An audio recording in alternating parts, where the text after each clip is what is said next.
My name is Pankana Eva and I'm 11 years old.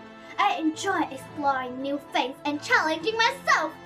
One of my favorite hobbies is playing football.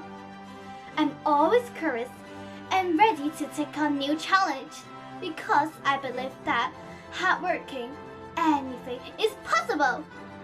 Joining this program is a good chance for me to learn and share my ideas. Thank you for listening. Now, please listen for my Chinese visitation. 人說宇宙是遙不可及的夢，但我相信那只是未來的起點。仰望星空，我看到希望的光芒。每顆星星都是通往未知的門。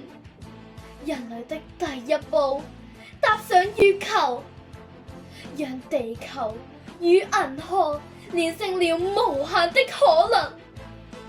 我想象自己穿越星空，在火星播下希望的種子。我想象自己乘坐飛船，探索宇宙深處的秘密。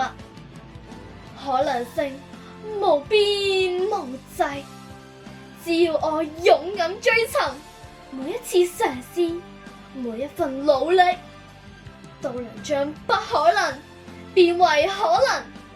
我希望自己可以成為萬通保險的小太空人。我走啦！